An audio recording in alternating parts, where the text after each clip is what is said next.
Iran is one of the more developed countries of the Near East. In terms of oil reserves, it ranks 4th in the world and 2nd in gas reserves. After the lifting of sanctions and a freezing of assets, this country is capable of getting a second wind. The realities and prospects of Iran's economy. Alexander Galiev brings us the report. Alexander Galiev. Iran последние несколько месяцев главный азиатский ньюсмейкер. Iran in the recent months, the main newsmaker in Asia. The country is making up for the times lost during the period of sanctions. The country has quickly built up its volumes of hydrocarbon exports, and countries of Europe are in a hurry to reestablish trade and economic relations. The visit of a delegation of 7 European commissioners demonstrates serious intent. At stake, the opening of a permanent EU diplomatic mission in Tehran. Germany, India, and Italy have already expressed the willingness to invest into Iran's industry, and the offered investment funds are reaching billions. В нефтегазовый сектор Ирана к 2022 году будет инвестировано $180 миллиардов. Еще $180 billion will be invested into Iran's oil and gas sector by 2022. Iran will receive an additional $2.5 billion for the modernization of its oil tankers, and $29 billion will be attracted into the steelmaking sector. The Eurasian Economic Union is also showing interest in the cooperation with Iran. The range of cooperation prospects is very diverse. Партнерство в военно-промышленном комплексе, в гражданской авиации, в сфере высоких технологий и в энергетическом секторе. Среди потенциальных проектов энергетический коридор. Russia is offering partnership in the military-industrial complex, civic aviation, IT sector, and energy sector. Among the potential projects is the transport corridor north-south. This route will allow to create a regional market of electric energy, in which, aside from Russia, Armenia will also participate. 50 соглашений на сумму $1 миллиард. Сфера взаимных интересов обеих стран весьма широка. Геологоразведка. Kazakhstan. During the recent visit of President Nazarbayev to Tehran, around 50 agreements were signed in the amount of $1 billion. The range of mutual interests of both countries is quite wide: geological exploration, subsurface management, petrochemistry, agriculture, energy, space, and biotechnology. For Iranian companies which intend to invest in Kazakhstan's economy, the country is offering comfortable conditions for the conduct of business and various preferential advantages. We should also address the new possibilities in the sphere of logistics. This concerns the railway line Ozen-Bereket-Gorgan, which connects Kazakhstan, Turkmenistan, and Iran. In addition, in Kazakhstan, within the framework of development of multimodal corridors, there will now be good prospects for the transport of cargo through the Aktau port and the ferry line Kurek. That's all I have. My name is Alexander Galiev. Until next time on Single Market. С вами был Александр Галиев. До встречи в Single Market. Коллизии геоэкономики порой бывают весьма причудливые. Collisions in the geoeconomy can at times be very curious. However, this sphere cannot be considered without its counterpart, geopolitics. It is possible to live in one region and not maintain business connections, and vice versa, to live in different regions and maintain friendly economic ties. Because in the geopolitical sphere, everything is in order. Our correspondent in Yerevan, Elina Kazaryan, continues the story. Armenia and Iran, countries with traditionally friendly relations and a huge potential for the development of bilateral relations. At the backdrop of the economic and transport blockade imposed by Turkey and Azerbaijan, which has been in place for already many years, for Armenia, cooperation with Iran plays one of the key roles. Even in the face of the pressure from the world community, Armenia has always supported its southern neighbor. That is why the lifting of sanctions from Iran promises both countries new prospects for the development of economic relations.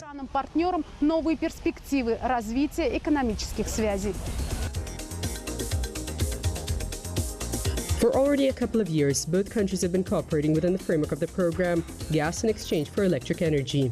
Today, Armenia daily receives around 1 billion cubic meters from Iran, which is transformed into electric energy and then sent back to Iran at a rate of 3 kilowatt-hours for 1 cubic meter of gas. Despite the imposed sanctions, in 2015, trade turnover between the two countries amounted to more than $250 million. Around 6% of Armenia's foreign trade is with Iran.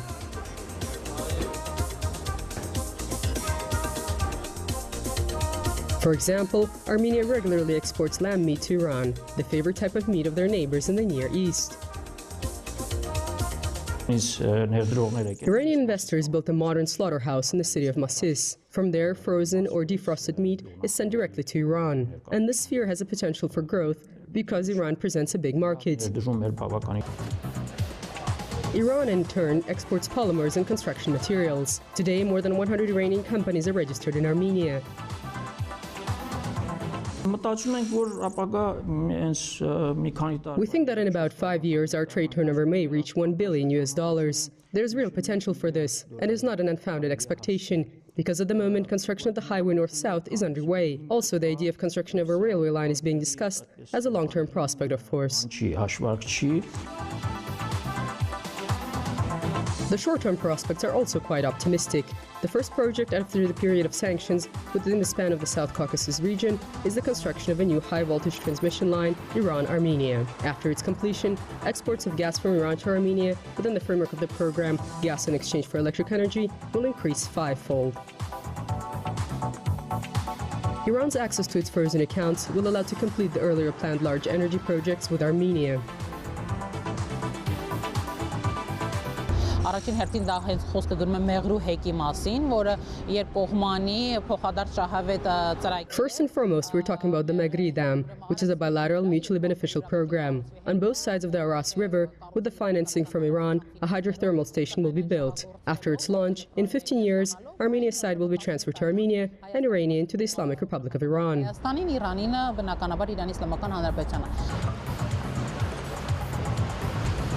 Another joint project can also take on real contours. Construction of an oil pipeline and an oil processing plant, talks regarding which were interrupted earlier. Other factors also serve as favorable conditions for the cooperation between Iran and Armenia: the single market of the Eurasian Economic Union and preferential trade regimes that were established between Armenia, the United States, and the countries of the European Union.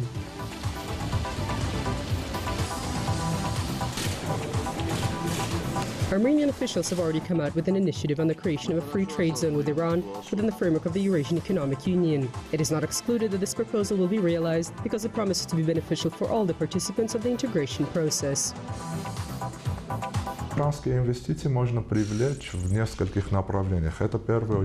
Iranian investments can be attracted for a variety of sectors. First and foremost, this concerns production of food products and products of mass consumption, for example, textiles. Because after the rise in tensions in the relations between Russia and Turkey, the food industry is of special interest for Russia, because Iran's products can substitute what was imported from Russia into Turkey.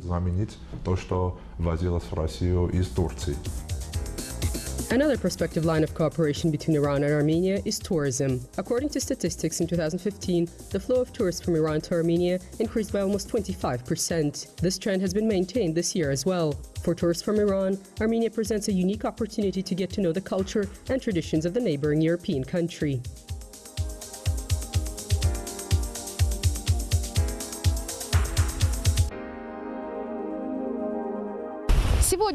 Today, in the new conditions of cooperation, new windows for growth are opening up for the tourism sector. One of them is the opportunity to create qualitatively new tourism products. For example, formation of a single regional tourism cluster with the participation of Armenia, Iran, and the neighboring Georgia. This project, which will unite all the richness of the historical and geographic attraction sites of the region, can be interesting for tourists from the entire world. Elena Kazaryan, Tigran Galstyan, Gurgen Vardanyan, exclusively for Single Market from Armenia.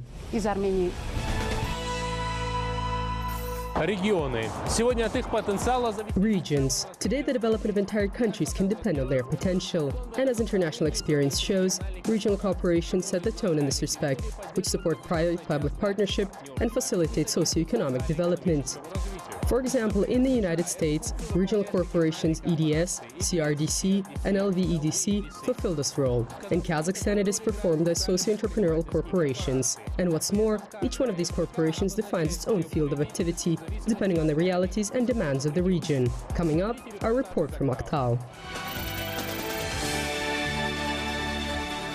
Aktau is located on the shores of the Caspian. This is the only sea in Kazakhstan which holds the status of the country's sea gates. It is different from the other pre-coastal cities of the world due to the fact that the Caspian is an enclosed body of water and has no groundwater sources around it. As a result, Aktau is the only city in the world which uses exclusively distilled water as a source of drinking water. Today, in the Mangistau region, the shortage of this resource is around 40,000 cubic meters daily. In the districts, this issue is especially acute. Drinking water in the region is obtained from 3 sources: The water which comes from the pipeline Astrakhan-Mangyshlak covers around 37% of the region's demand. 13% is supplied from the local subsoil sources located in the region. The remaining 50% are the products of the Mangistau energy plant and the desalination plant Caspian, which are located in the city of Aktau. We're not planning to reinvent the wheel. For example, there is the experience of Israel, where 40% of the water is consumed by people as drinking water and for agricultural activities. Israel, a country which has achieved great results, is just desalinating seawater. Today, each drop of drinking water in the Mangistau region reflects three factors: resources, society, and business. Let's take a look at this step by step. Seawater is used as a resource, which after the process of desalination can be consumed as drinking water. This water is used to meet the demands of the region's population, thus society. And finally, the third factor. This business project became possible thanks to the public-private partnership within the framework of the Regional Socio-Entrepreneurial Corporation, Caspian. The main function of the Socio-Entrepreneurial Corporation is facilitation of entrepreneurship. This is support of businesses and projects when it is hard for them to get started through the creation of subsidiaries and financing. The idea that was voiced by the President is very good. This plant for the production of drinking water was built back in 2004. At that time, it operated only to meet the demands of Mangistau Munai gas. Water was not supplied to the city's population. There were periods when the enterprise was idle and as a result fell into decline. The plant's new life began with its transfer under the management of the Socio-Entrepreneurial Corporation Caspian. Завод долго стоял, почти 10 лет. Мы его своими силами. The plant was idle for almost 10 years. We launched it with our own efforts. Today, budgetary funds are being allocated for its modernization, and we'll get this plant running at a capacity of 40,000 cubic meters per day. Ведем этот завод до 40 тысяч кубов в сутки. 256 million tenge were invested into the reconstruction of this enterprise. Today, the desalination plant produces 12,000 cubic meters of drinking water per day. From here, the water is supplied to two districts of the Mangistau region, Munayle and Karakia.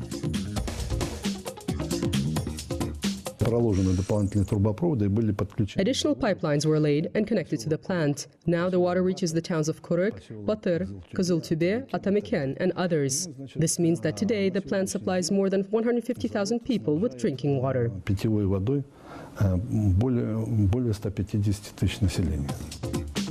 The desalination plant uses the reverse osmosis technology.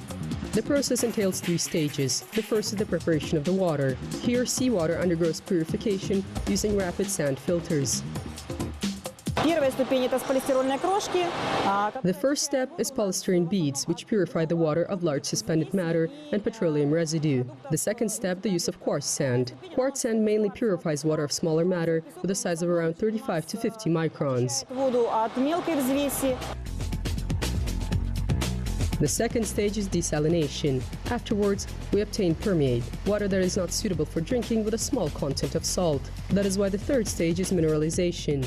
In this process, chemical elements that are necessary for the life-sustaining functions of a human body are added. At the same time, the quality of the desalinated water is constantly monitored.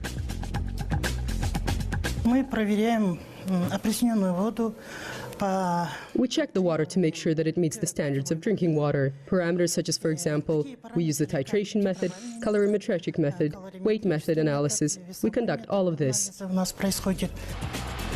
The modernization process of the plant is still ongoing. By the beginning of winter, out of the 10 obsolete desalination units, 5 will be replaced by new and more effective ones. As a result, the production volume of drinking water will be increased from 12 to 32,000 cubic meters per day. Today, Kazakhstan's Eurasian Economic Union partners are adopting the country's model of public-private partnership. Recently in Minsk, the capital of Belarus, a special seminar was held during which Kazakhstan's delegation shared its own experience in this sphere. The desalination plant in the city of Aktau can be considered as a good example of how, using public-private partnership as a foundation, it is possible to realize an effective business project with a socially oriented component. That's all for today. My name is Pavel Koktashev. Kind reminder, all the episodes of our program are available on www.kazakh-tv.kz. Until next time on Single Market, a territory without borders.